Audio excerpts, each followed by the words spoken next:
다비드 월십이 선포하는 요한계시록 18번째 요한계시록 15장 16장입니다.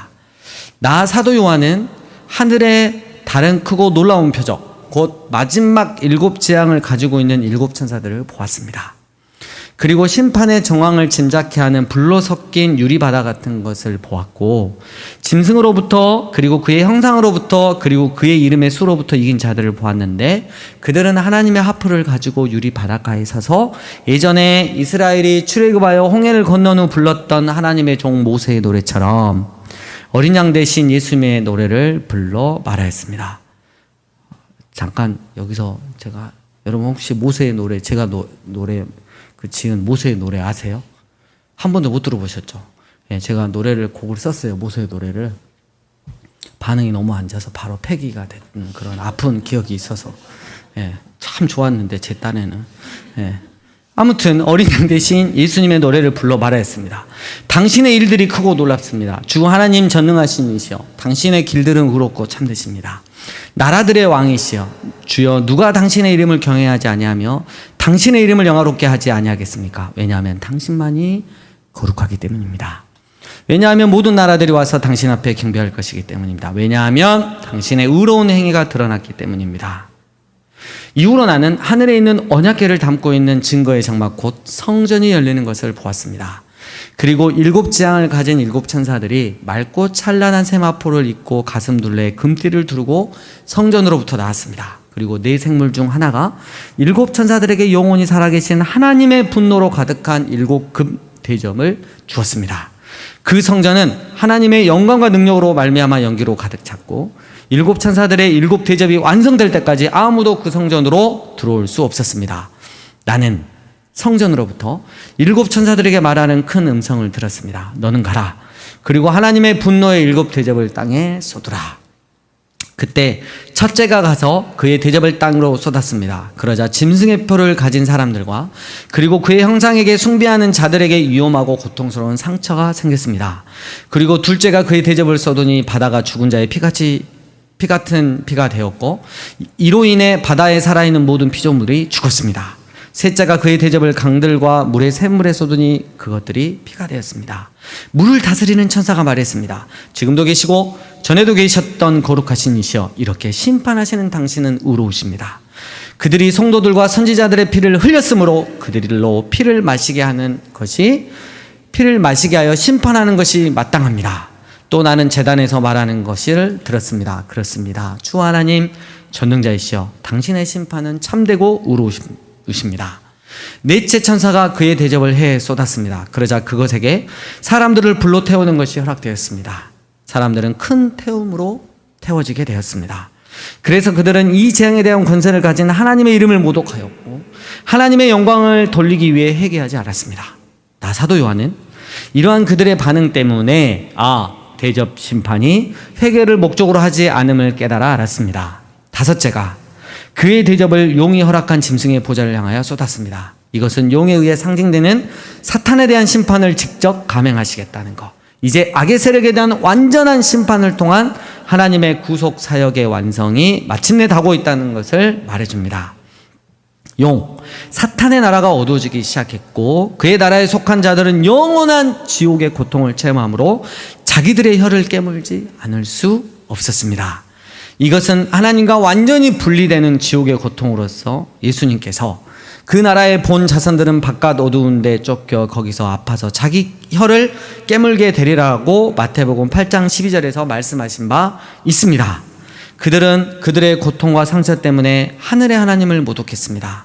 여섯째가 그의 대접을 그 당시 로마 제국과 파르티아 제국의 경계를 이루며 그곳에서 치열한 전투를 벌였던 큰 강 유브라데를 향하여 쏟았습니다.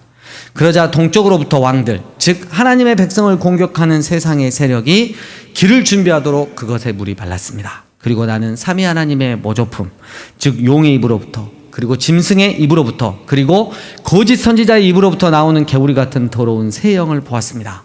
그들은 전능자 하나님의 큰 나라의 전쟁을 위하여 자신들에게 속한 사람들을 모으기 위해 모든 세상의 왕들에게 나아가는 표적들을 행하는 귀신들의 영이었습니다.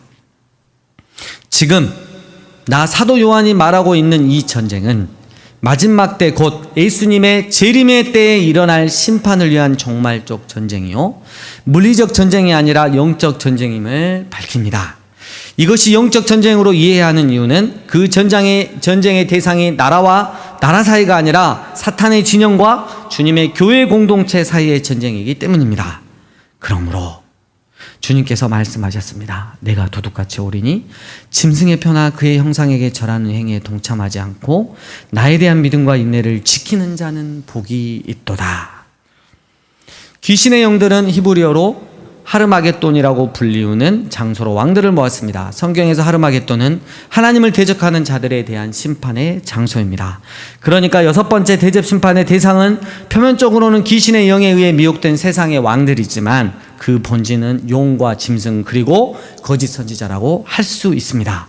결국 6번째 대접 심판의 대상은 용과 짐승 그리고 거짓 선지자인 것입니다. 7제가 공중을 향하여 그 대접을 쏟았습니다. 그리고 큰 음성이 성전으로 보접도 나와 말했습니다. 이루어졌다. 그렇습니다. 하나님의 심판은 언제나 있었지만 예수님의 재림의 때가 되어 최고의 절정을 이루며 하나님의 공의의 완성을 드디어 보게 된 것입니다. 번개들과 소리들과 우레들이 일어났습니다. 사람이 땅에 존재한 이후로 존재하지 않았던 큰 지진이 일어났습니다. 큰 도시는 세 부분으로 되었습니다. 나라들의 도시들이 무너졌습니다. 그 큰 바벨론이 하나님 앞에 기억되었고, 그래서 하나님은 그녀에게 당신의 맹렬한 분노의 포도주가 담겨져 있는 잔을 주셨습니다. 모든 섬이 사라졌습니다. 산이 발견되지 않았습니다. 1달란트 무게의 큰 우박이 하늘로부터 사람들에게 떨어졌습니다. 사람들은 우박의 재앙 때문에 하나님을 모독했습니다. 왜냐하면 바벨론의 재앙이 심히 컸기 때문이었습니다. 사랑하는 목요 다비드 예배자 여러분, 또 영상으로 예배드리시는 예배자 여러분, 오늘 말씀 제목은 진짜 복 있는 사람이 누구인가입니다.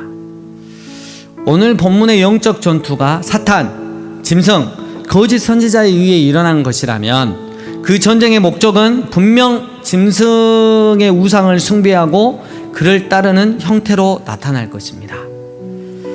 실제로 요한계시록의 7교회 공동체는 이러한 압박을 받았으며, 그리고 우주적 교회 공동체는 마침내 누구를 숭배하게 될 것이라는 도전을 밟게 될 것이고, 이 도전은 악의 세력들의 마지막 발악을 할 예수님의 재림 때에 쯤하여 가장 강력해질 것입니다.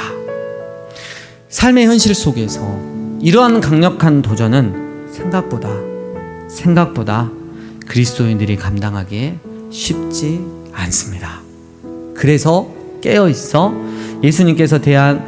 예수님에 대한 믿음과 인내를 지키라고 계속해서 권면하고 있는 것입니다. 그렇다면 누가 진짜 복 있는 사람입니까? 사탄이 주는 세상적 부와 능력과 즐거움 안에 있는 사람들일까요? 사탄과 그들은 예수님 다시 오실 때 완전한 심판을 받아 영원한 지옥의 고통을 받을 건데, 과연 사탄이 주는 세상적 부와 능력과 즐거움 안에 있는 사람들일까요? 누가 진짜 복 있는 사람들입니까? 그렇습니다.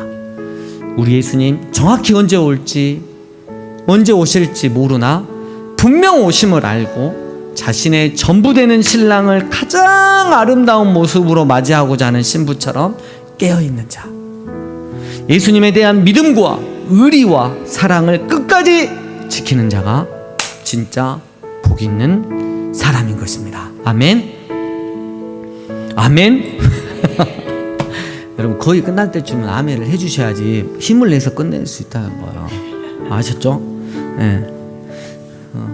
예수님 다시 오실 때 진짜 복 있는 사람으로 빚어져 있는 여러분 되시길 주의 이름으로 축복합니다.